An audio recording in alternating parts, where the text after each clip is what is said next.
You got Taylor Swift is basically the face of football. Before he sent the troops over field. So for our more, I don't know, kinky crowd, you might find them at the Rim Park.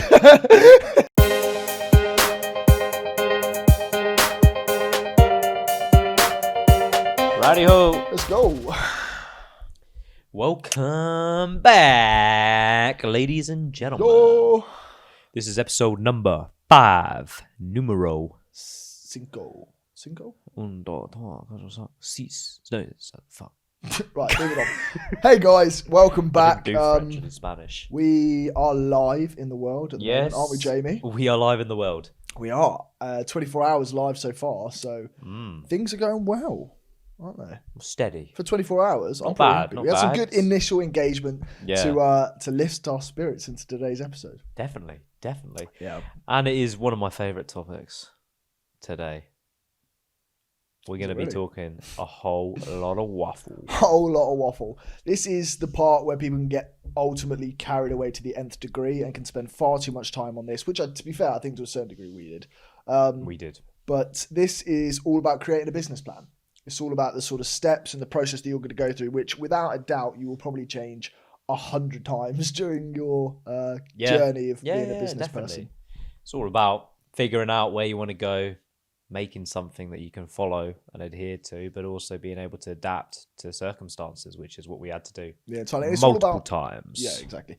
And it's about pulling together what we've kind of all gone through so far. So in terms of having the idea, pen to paper, so on and so forth. The last episode, if you haven't already checked it out, go and check it out. It's all about market research and understanding what is out there in terms of your competitors, your customers, and everything else about your industry. So once you've got all of this consolidated, it's now time to kind of formulate a bit of a plan, and a loose plan, because as we go through the next few episodes, in the next few weeks and months and so forth, there will be things that you end up pulling back into the business plan and building in time. And then there'll be times where you drop things off as well. Yeah. So it's about talking through the full process of the business plan. Basically, building the pillars to your business plan. So essentially, things you can go back to and probably you won't sway from, but you'll add to, or maybe take away a few things. But essentially, because you've got the foundations from the first 4 episodes, it's all about now, let's get into the nitty gritty. Exactly, having a bit of structure. Anyway, before we get into it, please, as soon as you're here for episode 5, like, subscribe if you haven't already. Comment down below. We want to hear as much from you as humanly possible, because it really does make a massive difference to the two of us, and it gets us ever so excited. It really a little bit tingly. Better than sex, some say. No? That's what you said. That's what I said. Anyway, before we get into the topic of the day, we start going through all the points to be made. We have a fun segment to kick things off. Today, we're doing a bit of a new style of it. Usually we kick you off the workplace stories, but not today. No, not today. Switcheroo. Today we're starting with a competition. Life or death. Actually, it's not quite like that. That'd be sick. Thanks. Battle of the hosts. We're going to get into it now, and we're going to be doing some fun little challenge to kick us off. Yeah.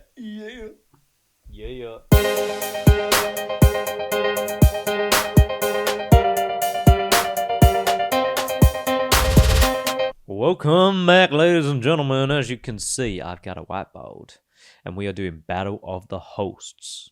But what we are doing today is anagrams. Yeah. For anyone like Jamie who didn't know what an anagram was earlier, Jamie was going, "What's an anagram?" And an anagram is where you take the letters of a name or a word and you jumble them around, and then you got to try and figure out the right way around to put them. That's what we think an anagram is. If I'm wrong as well, and I'm about to put this out on YouTube, it's going to be embarrassing. I'm pretty sure it is. Anyway. I am doing business tycoons, right? Yes, you are. A little bit of a mix, though. So I'll give you a bit of a hint before we start. Okay. Can be some celebrities that have businesses. Okay, got you. Got it? Bit of a, if KSI, you could put ISK. Ski, yeah, something like that. Ski. Maybe is that you feel me? I feel you. All right, we're going to write the first one down. Not cheating. This is nice and easy. I'm going to give you 10 seconds to guess. 10 seconds. We'll have our lovely editor put a little timer up there for you so you can see if I overrun on time or not. I'm really bad at writing. Can you not spell?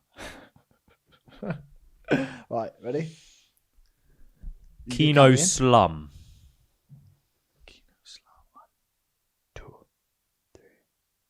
Oh, got it. Elon Musk. Yes, yes. Nice and easy to start with. Nice well and done, easy well start, done. 1 point for you, 1 point for you. I'm nervous. That's actually so much harder than I thought to actually look at it and then try and rearrange. I'm going to flop this so hard. That's actually so difficult. Actually, I should use that. That's better.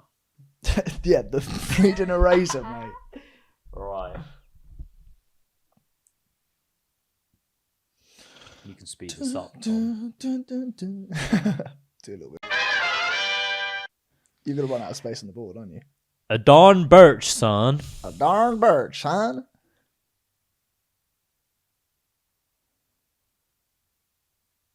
Five, 4, 3, 2, 1. No I'm going to idea. push you for an No answer. idea.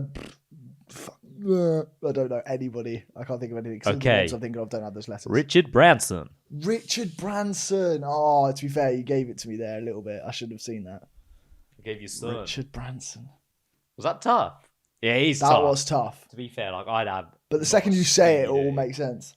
I'm trying to think of all the. I've only got like 4 entrepreneurs in my head that I can think of. I'm like, well, if it's not Gary Vee or Elon Musk or Simon Squibb, I'm screwed. Because those are the names I'm looking for. Right. Oh gosh. Comment down below if you've got like any points yourself. Try and stay ahead of us and see if you can get them before we get them. It'd be good to know if I'm worse than the average public member. Are you ready? Rare Brew Fun Net.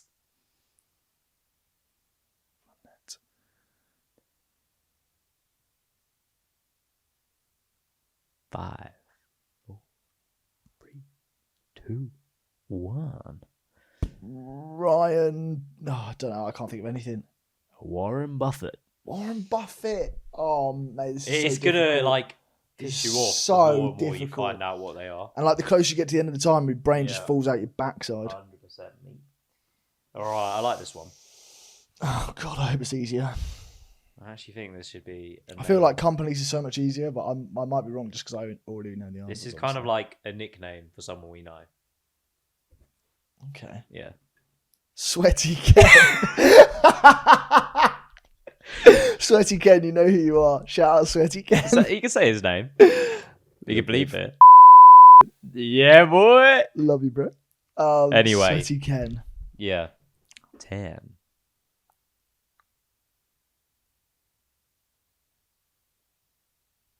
5, 3, 2, 1. I'm going to push you for an answer. I can't think of a single person.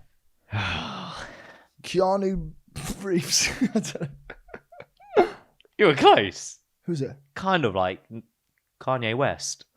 Of course it's... Well, nah, you should have just put Ye. That's his name. Just put EY and see if I can get it in 10 seconds. Hey! I'm going to do terrible. I'm going to get it at 1. Oh, God, this one. Right, so there's 8, by the way, people, so don't worry. You're not going to have to watch me struggle too much longer. I'm sure Tom could probably fast forward through some of these bits. He probably could, yeah. His kink a drama. It's so distracting looking at real words in it because then you can't pull out letters. Right. 5. I'm gonna push you for an answer. That wasn't 10, was it? Yeah. Dana White.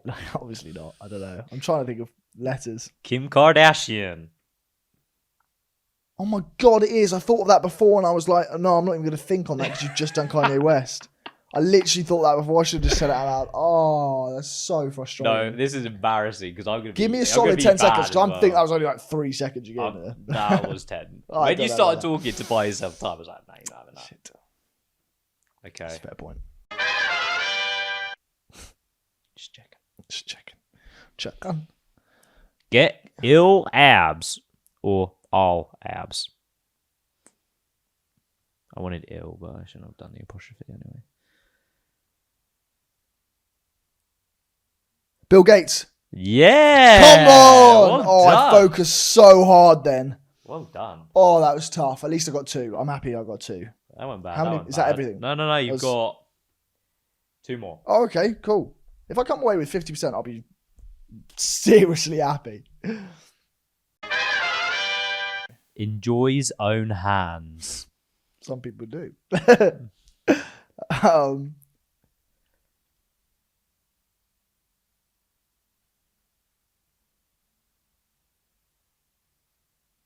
3, 2, 1. Simon, no, I don't know. No idea.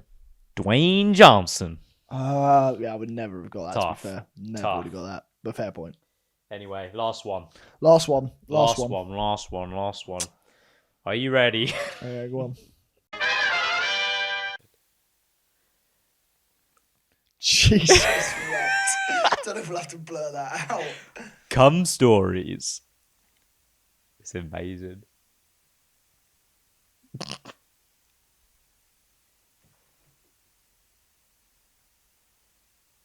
It's got to be a short name. 2, 1.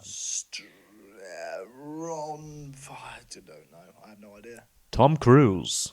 Oh, okay, I would never have got that name. Would have never come to me. Fair enough. All right, 2 out of 8. Actually, not bad because I don't think I'm going to get any. I think you're going to get all of mine. Really? I don't think I made mine anywhere near as difficult as yours, to be honest, bro. Really? Yeah. I went for I tried to go for something like names or something that makes sense, like a sentence. Yeah, no, to be fair, you know names are going to be so much harder because there's millions more names rather than popular companies. Yeah, man. And we're back. We've now swapped things around, so it's now Jamie's turn. Did you see it? I was trying to look at it. Right, we're going to go. You ready? All right, Jesus, go on, give it. Big one. 10.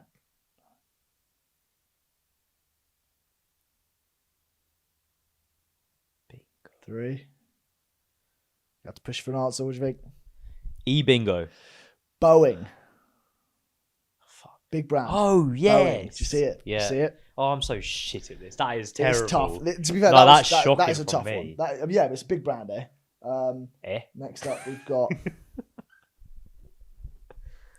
Oh, you ready? Go on. We've got... When you're out and about and you just meet a nice lad. Of course, we're doing companies, aren't we? A nice lad. It's companies, yeah. Nice. Oh, sorry, yeah. For people at home, we're doing companies for Jamie. So he did... Iceland. Iceland. Come on, son. That one was fairly mild. Mild. Fairly mild. Nando's mild. Yeah, I'm doing companies. He's doing people, as you've just seen. Next up, we have...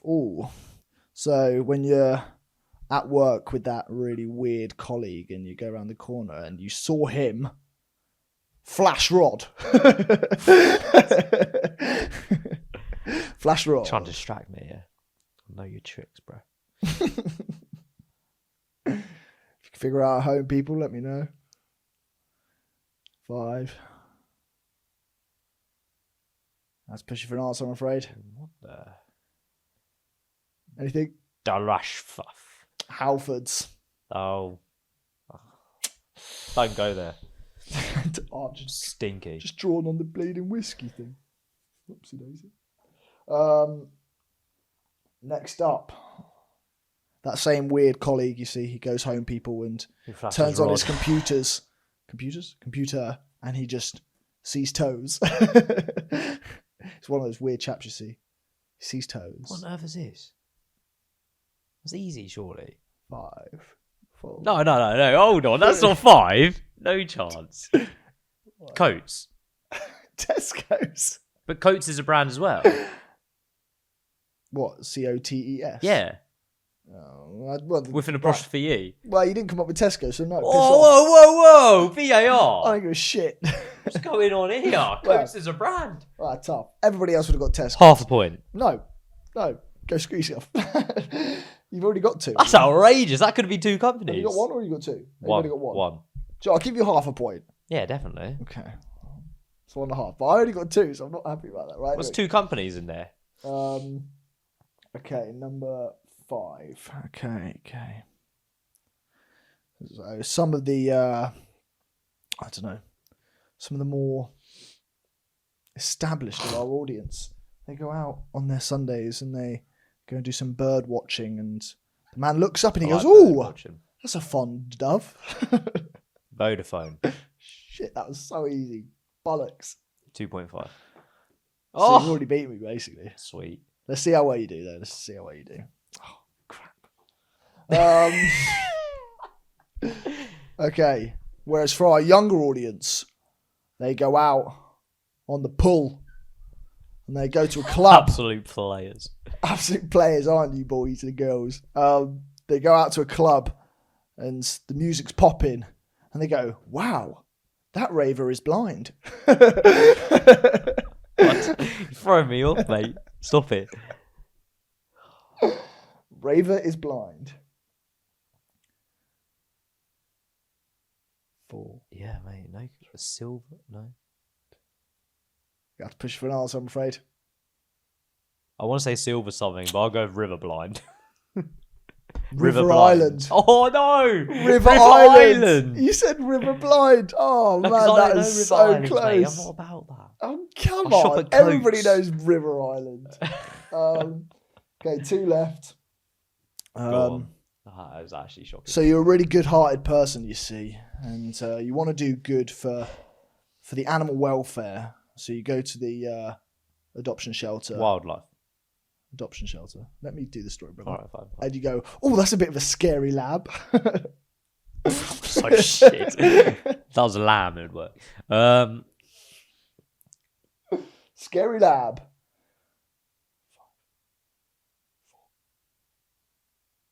3, 2, 1. Got to push for an answer, I'm afraid. I haven't got a Scooby-Doo. Barclays. Oh, Barclays Bank. Rat.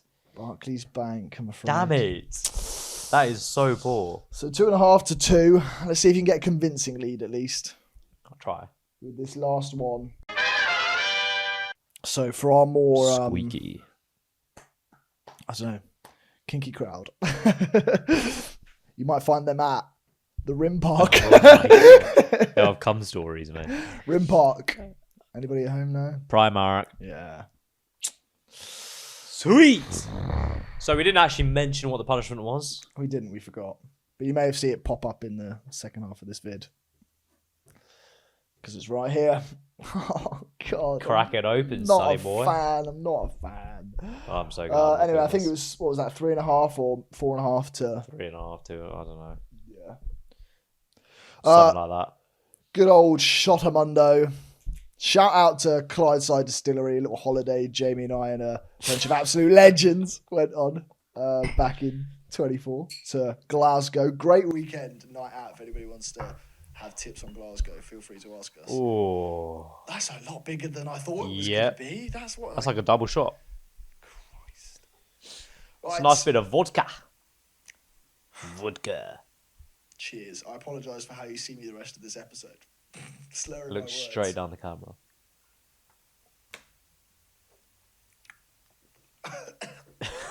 I kept it in my mouth too long. I'm so glad I'm not doing that. That's actually nasty. Jeez, that was strong. Thanks very much for battling the hosts. You signed us off. Bye.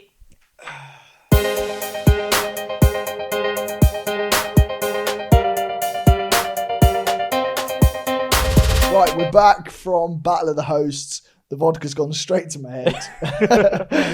He's already seen it. It might be things getting blurred and beat. We'll see how the rest of this episode goes. See, it's already going to shit. We'll see how the rest of this episode goes. I'm sweating. But anyway, to get into the topic of today, we're talking about making a business plan for your excellent ideas out there. And as a part of that, a business plan has a structure to itself. And so kicking us off, what starts off a business plan for the people? 100%. The first thing people read when they open up a business plan is your executive summary and also your company description after that. So the executive summary, essentially, you want to make it, like you mentioned, an elevator pitch. Yeah.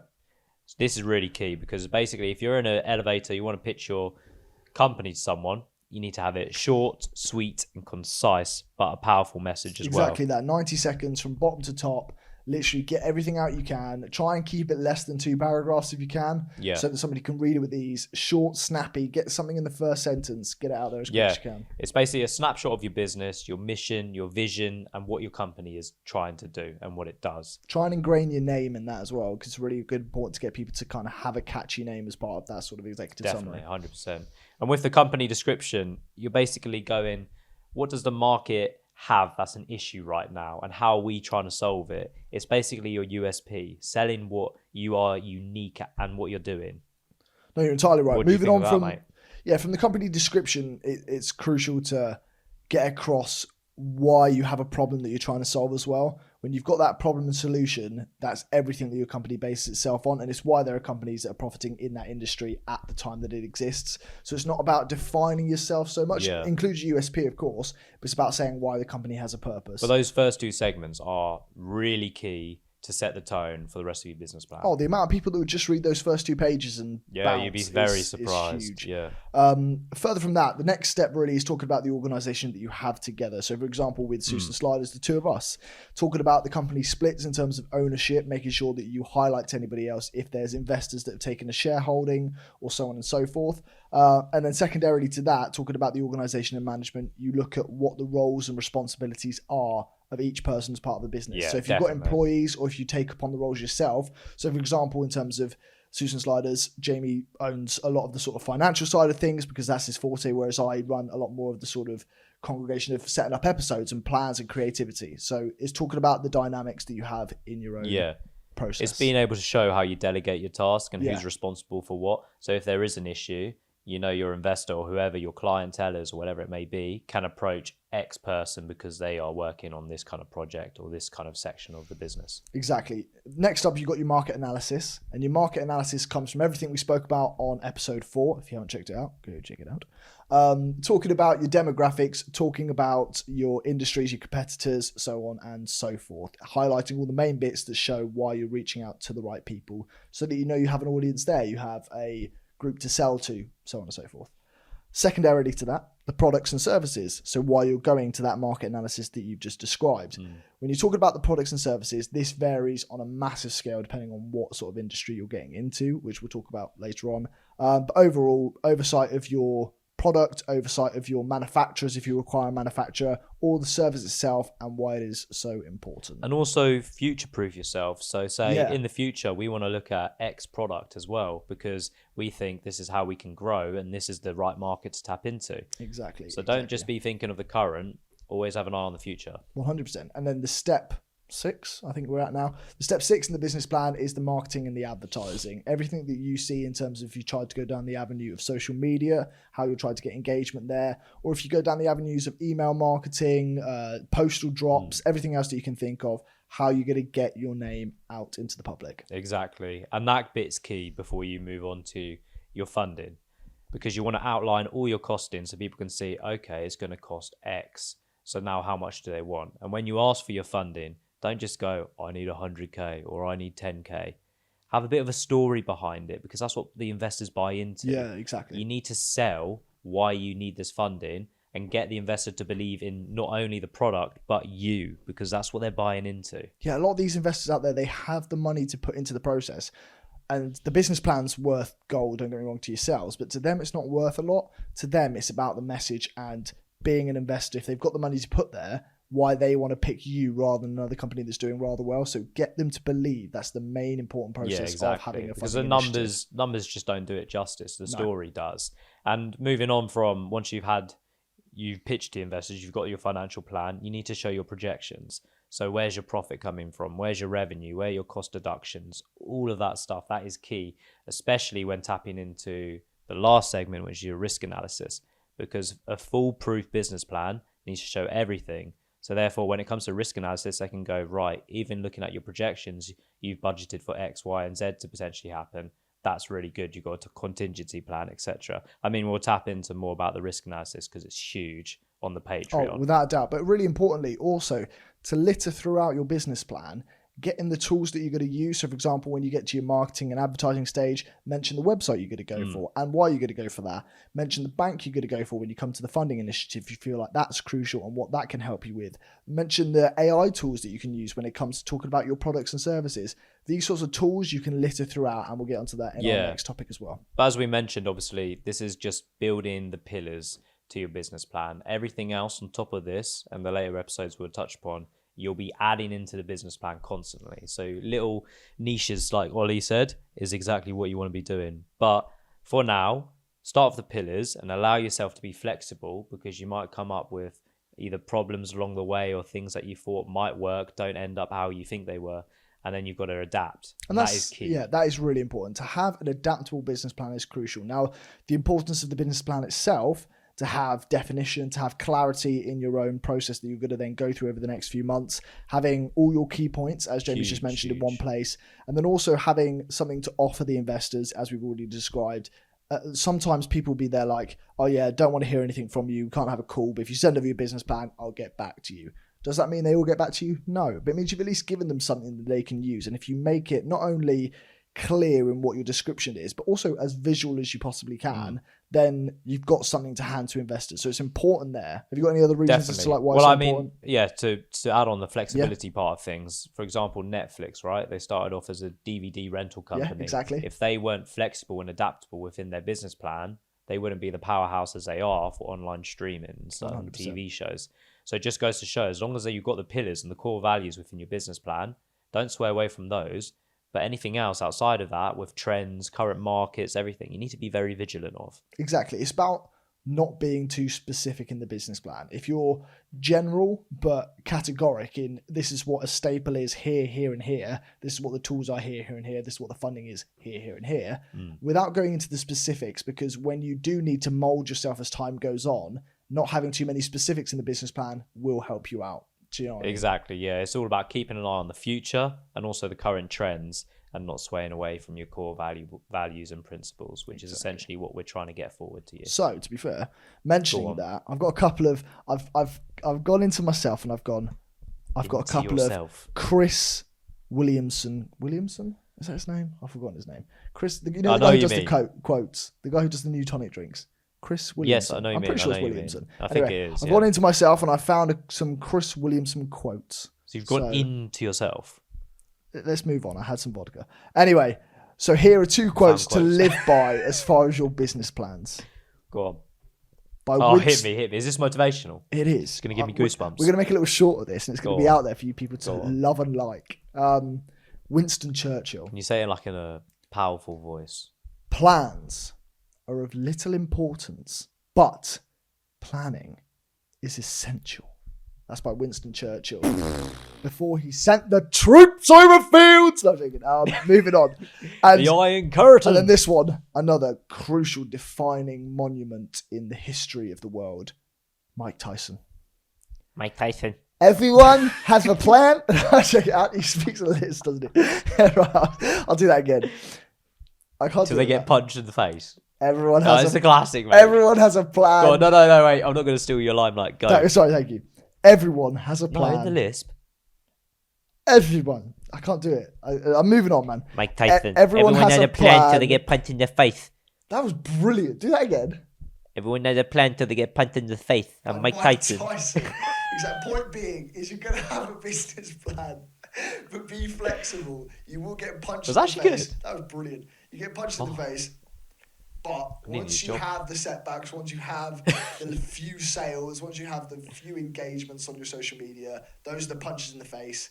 Try to go back to the business plan, but then be adaptable. That's the exactly. most important part. There we go. Anyway, that was beautiful. That was from Inside Ollie.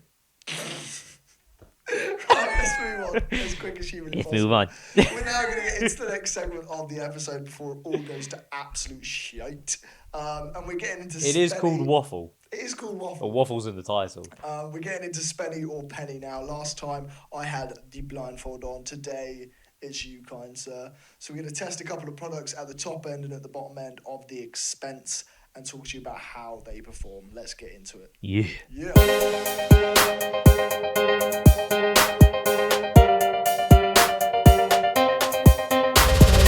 Hello. We're back in for our newest episode. Newest segment of Spenny or Penny. Jamie's under the blindfold. Oui. And today we're doing cocktails and mocktails. So, Jamie, are you a cocktail man? I love a cocktail. I'll make sure to shake them because I like an espresso martini. What's yours? Oh my god, that hit me. What's that? Don't worry, carry on. I was asking you what your favourite cocktail is. Espresso martinis, my favourite cocktail. Everybody that's what I said. Just burst out laughing. I said it's have you just spilled that all over yourself? Yeah, pretty much. Oh fucking hell. donut. So stupid. Why did I do that? It was actually gone everywhere. Don't worry, you'll see it in the future. Did you shake it? Yeah, because I thought that's what you meant to do, but then I didn't think it was going to explode on me. Anyway, Depends what it is. What's your favourite cocktail? I told you already. I wasn't listening. The listeners listen. What was it? Espresso martini. Oh, okay, same as mine then. Yeah. Well, you'll be happy to hear that our first, which is the actual cocktail, is also an espresso martini. So the people at home can see which one the expensive, which one the cheap is. Now, again, it doesn't necessarily mean if the cheap or expensive align with their taste. Everybody at home can see that. I've set it up for you. But I guess we'll get started. So you're going to guess which one the expensive, which one the cheap is. So we're going to start you off with this one. Okay. Take a little sniff maybe and a little taste and let us know what you think. It smells good. Here we go. Moment of truth. Initial thoughts? Yeah. Yeah. Wait. I'm confused. Go on. Are these all mocktails? No, these are cocktails. Oh, these are cocktails. And mocktails. The first two are cocktails. No, I like it. Yeah? Yeah. Okay. Want to go another little sip? Trying to put your nose hasn't really got the coffee kind of smell though. Okay. Like an espresso. Are we thinking that's an expensive or not, just from the bat, or? I think it's kind of cheap, but okay. Well, the next one's just here, so you ready to try it out? Again, another espresso martini, so you can compare the two. See, this smells better. That's it. Yeah. Okay. Smells like coffee. Here we go. Moment of truth. Oh. Ooh. Oh. Ooh. Is that a good ooh or a bad ooh? No. Oh, he's going again.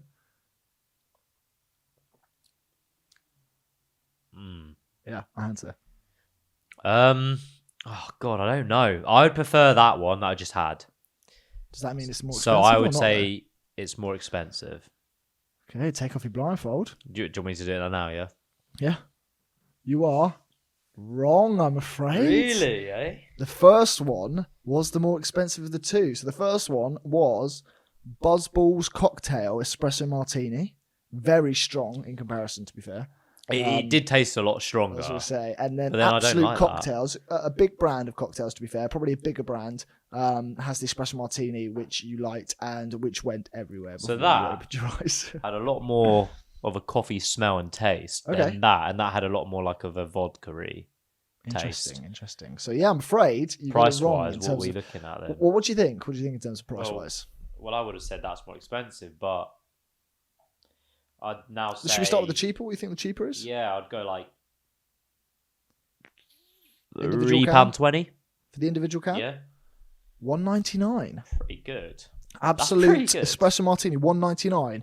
And what's interesting here is they started as a very different brand, but they branched into actually making their own and selling their own. So they are actually a recipe organization brand. So if you go on the website, you'll see recipe guides to making all of these drinks rather than selling the drinks themselves. However, they've got a store which they then sell the drinks themselves. Interesting. But if you go on their website, it's all like how to make their own drinks, which is really interesting because not many companies out there are kind of perpetrating what their process is instead of saying like, oh, buy our products, which I found really it's quite really nice. different. Yeah, it's quite good.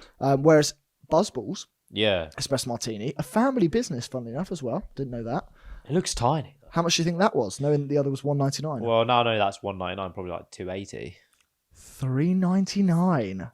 Almost £4. Is that because the percentage is so high? Potentially, pack of four. 13.5%. Sorry, pack of three was £12. Wow. I know, mad. And how much that percentage was? I'm not too sure. Have a little look. 5. Yeah, so there's a massive difference in the alcohol huge. content. As far as the company's performance, who do you think's gaining the most money in revenue per year? Yeah, I'd say these guys. Well, without a doubt, ones. these guys have come in. Is it? Ever so impressive, but not more. So these guys are coming with $33 million in 2023. However, Buzzballs hit a $500 million brand in 2024, which is just, it's mega impressive. I think the difference here is, as I said, they started as a recipe guide brand. Right, yeah. So they sell the drinks, but they sell them sort of probably not to make massive profit, whereas Buzzballs are organised to do so. However, big news for you out there, Buzzballs was started by this lovely lady. I can't remember her name. But she was a teacher. Yeah. She had a little idea to make mini cocktails that she could buy individually. and she stuck being a teacher because she didn't dislike her job, but she thought this was a really cool idea. Ended up making the business and growing the business while being a teacher. Point being is you can have a job and still start a business. Yeah. It's exactly what we're kind of. She must have been an alcoholic. Maybe teachers, I could understand 13.5% because that's a tough job. That is a tough job. Anyway, let's get onto the mocktails. You stick the blindfold back on. I will set this up. I'll try not to throw this drink all over myself this time. So now we're going. Interested. I'm very, very surprised about Buzzballs. It is impressive, isn't it? And I quite like the packaging. The packaging's really cool. Have you heard of it before? Buzzballs, I have, only because somebody said to me once that they had them and it knocked them on their ass. That's probably why they sell good. Do you know what I mean? Yeah, true. The alcohol percentage. Right. I did that without spilling it all over myself. Nice. So, put this one in here.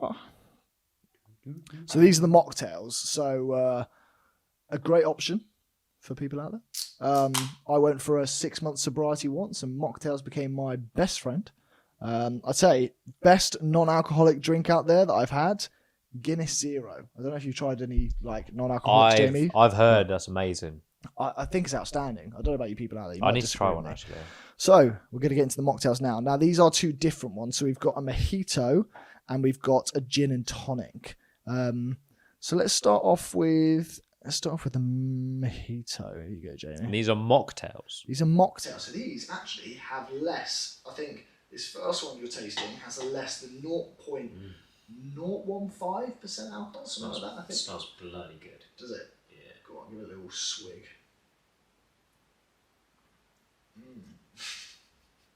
Oh, no, not so much. It's refreshing. Okay. Oh, I love a good mojito. But it's not like giving me the kick. But homemade mojitos are the best. I love going for little summer barbecues. Well, you can make one, yeah? Not me personally. Got best mates and all that lot. A couple of guys, they love whipping up a good old batch of mojitos. Ooh. Shout out to you lot out there, the Whelan family. Oh, I need one. Family for making a good old mojito. I need to try one. Right, here we go. This one's gin and tonic. That didn't seem very impressed. What we're thinking there. Thinking? Let's take a bit off you. No, this one I prefer. Oh, okay. In terms of just like the bubble, the fizz, the taste, all of that stuff. See, oh my god, the mic got really close to my mouth. I'd say the quality is a lot better from the last one I tasted, the gin and tonic. The mojitos smelt nice, a bit refreshing, but it didn't have that like fizz, the bubble. I see. Go on, shall I take it off? Take it off. So you think the second one was more expensive? Is that your thoughts there, or? Yeah. You're wrong again. The gin and tonic, really? You're wrong again. Oh, I'm cheap. I'm a cheap date. Yeah, he's a cheap date, people. I'm afraid to say that the gin and tonic was £2. Gordon's, whereas the Gordon's alcohol-free gin and tonic was £2. The Savile, which had to come as a pack of 4, they don't sell them independently, worked out still as £3.15. Quite expensive. Yeah, but I guess you're going for like a cocktail and a G&T, it might sway it a little bit. Maybe. As for the companies themselves, I'd say Gordon's smash out of the park, surely. Gordon's, here's an incredible They're like thing. a go-to. Do you know how long Gordon's has been around for? No. 250 years. Wow. I was going to say maybe 50 max. I think his name was Andrew Gordon or something like that. Was 1796 or whatever it was. Produced the first distillery of Gordon's gin. Obviously, the alcohol-free content stuff's more recent. So, in terms of sales, how do you think they've both been doing? Alcohol-free wise, Alcohol-free wise. I'd say Gordon still smash it because you see them everywhere. Sainsbury's, your M&S, and all that stuff. You're 100% right. Gordon's, this is just phenomenal. Yeah. The alcohol-free gin and tonic had 1 million sales in 1 month. Their first month, 1 million sales. How insane! How long have they been running that for? This was their first month of their alcohol-free, but obviously they've been around for 250 years. Oh, really? Yeah, their first month. So it's like brand new? Oh, no, sorry, this has been around now for a few years. Oh, I was going to say, their first month independent, I think it was 2019, 1 million of sales. Wow. Overall, the company... Smashed it. Last year, 1.2 billion sales. Billion people, not million. Big. Billion. Very Huge big. thing. Savile, on the other hand, I've not heard of much them. fresher company, Yeah. pretty new, British company, like amazing group behind them by the Can looks good. website. Yeah, outstanding stuff. Still came in impressively in 2024 with £615,000 worth of sales. So it's impressive, with 170% reported growth in 1 year. That's insane because they're fairly new, I've so not that's quite seen impressive. them in stores, not heard of them and stuff like that. That's Exactly. crazy, but they still produce so much. Yeah, exactly. Mental. Anyway, mate, I'm afraid not 2 for 2, not even 1 for 2. Oh, shocking! Absolutely Pick the shocking. cheaper choice. Maybe I should flip it. Maybe. Right, we're going to get back into the episode now. We're going to talk to you a little bit more about the tools and tricks in making the business plans. See you there. Yeah.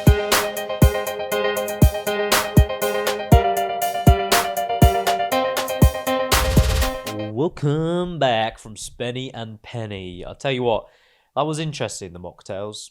It was. It was quite interesting. Like, I'm not really someone who drinks alcohol zero or like mocktails and stuff like that. But too much of a hard nut with the alcohol. You know me, mate. You know me. Typical Safa. Anyway, but what I found with that gin and tonic, that was nice. Like, I actually quite like that. Yeah. I'm really not a gin and tonic fan. I quite like a G&T. Espresso martinis, on the other hand, are my bread and butter. So I could have one of them every day of the week, and it wouldn't be healthy for me. We're back into the talking about the business plans creation, the tools, the things that we've gone through ourselves, and so forth. So, I mean, talking a little bit about like what we did. Yeah, sure. Yeah? About a bit about our process. I mean, originally, kind of how we started was pretty much writing on paper, and then we were like, we need to do something better and keep track of this because we're coming up with similar ideas and it's not really helping one another. So we came up with obviously Google Docs. I think it's a brilliant thing to do. Phenomenal. Really particularly in our case because I work 9 to 5, you kind of work different shift patterns. So we're not necessarily on the same kind of time zone, if you will. So with Google Docs, you get that collaboration. So I can work on it while Ollie's maybe out. And then when Ollie's back and I'm working, he can work on it and he can see exactly what I've done and you can have that real-time collaboration. That really helped us, I think. It did. The way that we structured it as well, which actually helped me quite a lot, is you start off with a contents of everything that you've got and you made some really good click between, so you can click on a contents thing and it can take you directly to the point. However, right underneath the contents, we had a list of effectively tasks to do. Now, I am a list person every day of the week. Love making little lists. So you'd have the list or the task associated and then little updates next to it with our initials so that we knew what to do and potentially color code it just to make it a bit easier for yourself. So you can scroll down to that list, see what you need to do, into the contents, click on the subject, and you write in it on there. And for example, there'd be times where I'd be working on it and you'd be working on it. You're seeing that live update. It's almost like a chat group in some sort of ways as well, which was really, really useful. Because it means you don't have to necessarily be in person all the time to do things. It means I can be at one end of the country and you can be on the other. Exactly. And we can still do the same thing that we're looking to work towards, which really helped. I mean, other things that I used or we used at the beginning was Excel, obviously. Yeah. A lot of, I guess, financials went into that. Just making sure we had the right sums, the right values, the right kind of projections that we were trying to adhere to. I trust a computer far more than us, and I trust him far more than me. So it was kind of like a Swiss cheese model of making sure there was nothing going wrong. No, 100%. But they're brilliant tools and they're pretty much accessible for anyone who wants to use it. So get on that because it will really help you in terms of storing and documenting, because writing on a bit of paper is good. But at the end of the day, how much paper can you store? Yeah, without a doubt. I think I've got terabytes worth of storage of Word documents and things and so on and so forth. But in terms of like you were mentioning, the prioritizing tasks, listing to-do lists and stuff like that, like designating tasks and stuff like that, Kanban is a brilliant use. So Kanban boards, I don't know if you've come across this before. You probably see it on the likes of Monday.com. Teams will have it. Yeah. Also Trello. These are apps that will have them kind of embedded into the app.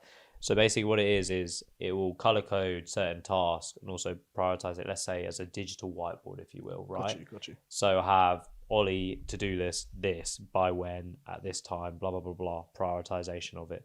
And then it'll have my list and it'll have maybe both of our lists and then it'll have like goals to hit. And basically just gives you a good little whiteboard, essentially, color codes it, and you can see exactly who's doing what and where they are in terms of their progress as well with that, which is really good to see. That is pretty impressive.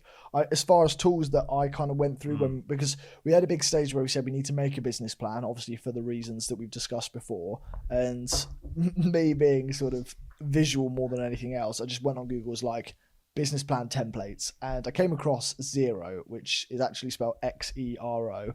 And the amazing thing about Xero, or whatever it's called, is it's got everything outlined for you. Now, you know how I mentioned before in the past how you've got Rocket Lawyer, which gives you all the legal documents and stuff like that.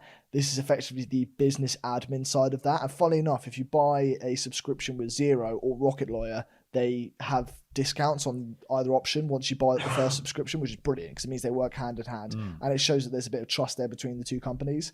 But Xero itself has got a free template, which is fantastic, and I've checked out today, where if you go on there and you sign up your email, your name and your company direction, then they'll send you an email where you can access either a single page or a multi-page document, and then you can through there go through executive summary, market analysis. It gives everything to you, and it also gives you boxes where you can fill in. It says like, tell us about this, tell us about that, and then the AI interface of it all sorts it out. And then if you pay for a paid subscription, there's further things you can access from there. So Xero, in terms of getting a free business template that is top quality, I'd say go there. Yeah, definitely. And then, I mean, if we use Xero when we did our original business template, didn't we?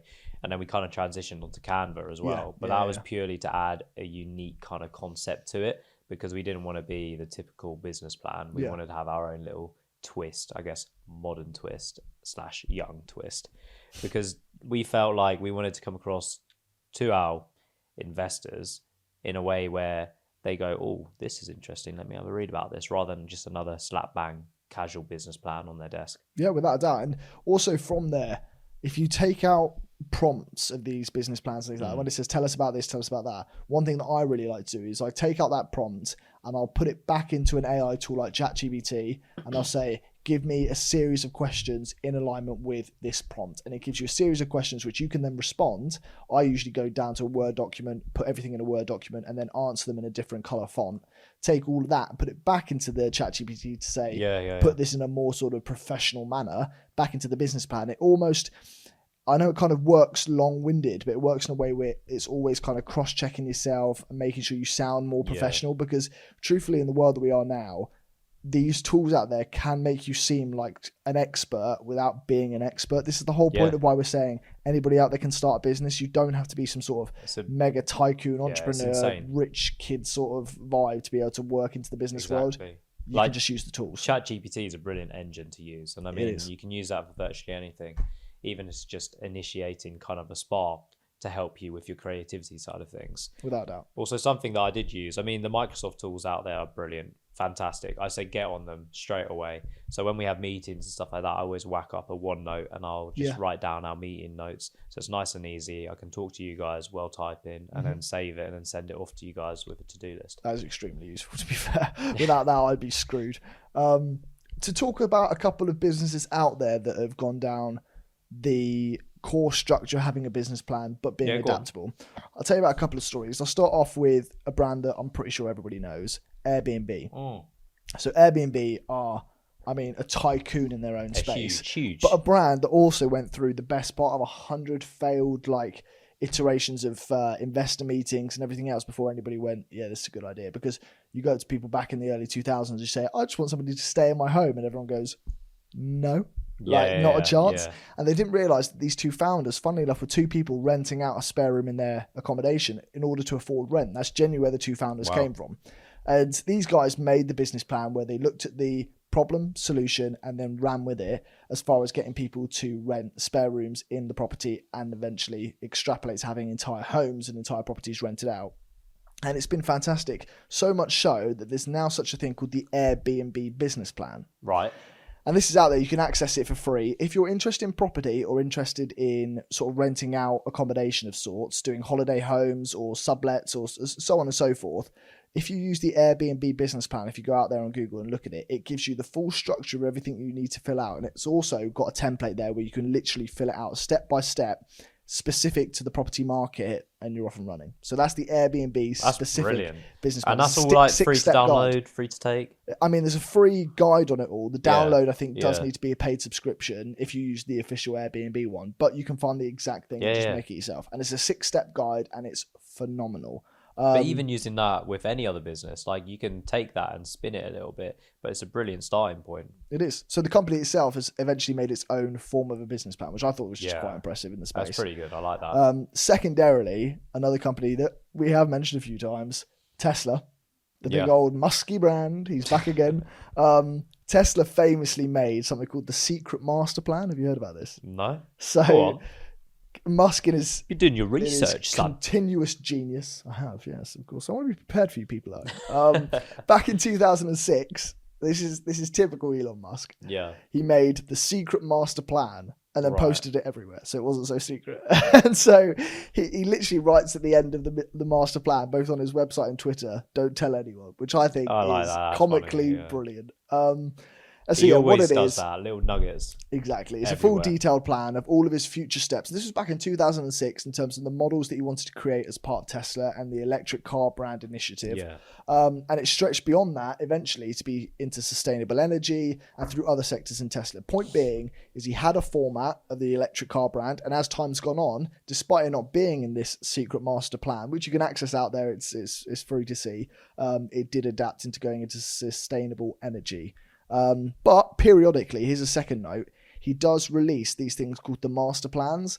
Every couple of years, he releases a plan which has a bi-quarterly so-and-so, executive summary, a problem to overcome, and then the process and success, the potential model results, and then the investment requirements, land and materials requirements, and conclusions. Point being is there's almost an individual business plan that comes from the oversight that happens every now and again, which is just brilliant. So I thought those two companies show how to master the idea of business plans to a T. Yeah, it also shows the flexibility, like you mentioned. Exactly. So Elon Musk's first one, the master plan, didn't necessarily go into what he thought it would be, and it adapted into being a sustainable kind of product, which is amazing.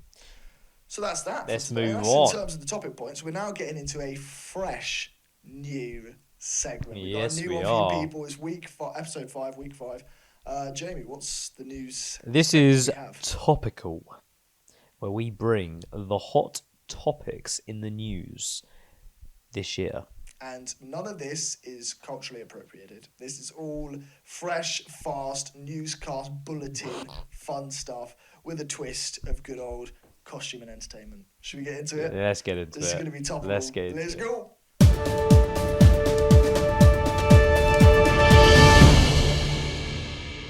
Hello, ladies and gentlemen. Welcome to Topical, where we are going to give you the latest updates around the world.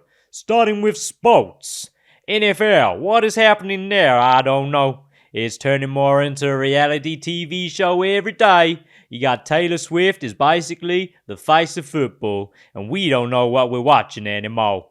Anyway, if you really want to watch some real sport this year, clock in to the Rugby Women's World Cup, where we'll be supporting England. Go the Red Roses! Now, in the topic of fashion, from the Paris and the Milan market trends, suede is now in, especially in the remit of matching sets. It's looking to be a staple of the spring and summer collection. So, if you're a brand looking to get big in today's stage, get ahead of the curve. With a 17% predicted market rise in garments and a 30% predicted rise in accessories, get ahead with suede. Ladies and gentlemen, this is your pilot speaking. We have some very important news from the technology industry, where basically we're ready for takeoff, but it's going to get a whole lot quieter because we have officially landed the first ever electric plane. Yes, that's right. We're one step closer to robots and jetpacks. Thank you. Live from Hooters on the food segment today.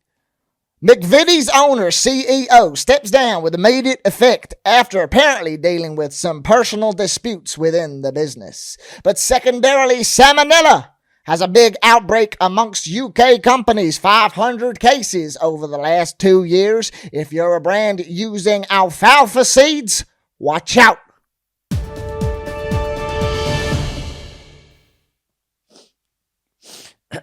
On celebrities today, we have Meghan Markle's Netflix show with Love Meghan with a H. Who spells her name like that? Meghan Markle's Netflix venture is drawing some eyebrows. Basically, critics are dubbing it a mix of lifestyle, cookery, and gardening. Content that's, let's just say, unique. One review described the show as desperate. I'm sure we can all agree with that. Supposedly, the interactions with her friends are awkward and questionable. Some even speculate that Netflix might be rushing the show to cut their losses. Terrible. Joining us on politics, Donald Trump has released increased tariffs, running a new style of tariff control where export and import is put at a strain. He's making companies pay specific tax rises, imports and exports out of the USA. So, what he's going to do is either increase the prices for the consumer or reduce the profit margins for companies like yourselves.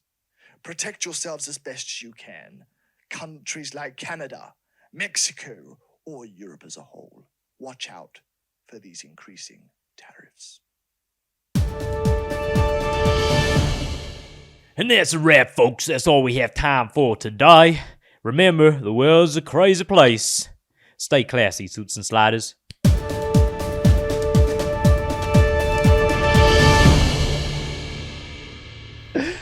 And that was probably a bit of a surprise for you people. That was topical. Bit of a whirlwind. It was probably quite quick. You probably got a headache now. So we'll settle things down for our outro of today. That was episode 5. A lot of different stuff there. A lot of fun stuff. Wasn't it, mate? Yeah, definitely. I mean, let us know if you like those kind of segments. If you want to see more, anything you want us to report on. Obviously, we did a couple of industries there, but we can do a lot more. Yeah, we're trying different things. We wanted to get as entertaining as possible to you out there. We know that most business content is one person interviewing another for the best part of an hour, 2 hours, 3 hours, and it's just talking about monotonous stuff that everybody really knows, just specific to them. This is about making business as fun as possible. Bit of entertainment, isn't it? A bit of a show in many ways. Exactly. Very much like that last segment we said was a bit SNL style, so maybe you've seen a bit of similarity there. But yeah, let us know. Provide some feedback in the comments down below. We'd love to read them. We'll take on everything you guys say. And then for you legends out there that are sticking around for a bit longer, we're going to continue this episode over on Patreon. So if you're not already there, you're not already a subscriber, for the massive sum, or minor sum, most say, of, what is it, Jamie? A coffee a month, £4. £4 for you lovely people, 13p a day, and you get yourself access to all exclusive content, behind the scenes stuff, extended episodes, juicy much, stuff, much more, much Yes. out and about stuff also. So we'll see you there if you're going to join us. If not, please in the meantime, like, subscribe, comment, let us know your thoughts, engage on the social medias. We're heavy on the social medias now. It's going to be a big thing for us. Go check them out. Give us a follow as well, and a little cheeky like. But in the meantime, thanks for joining us. We'll see you again next week on Suits and Sliders. Cheerio. Toodle pip.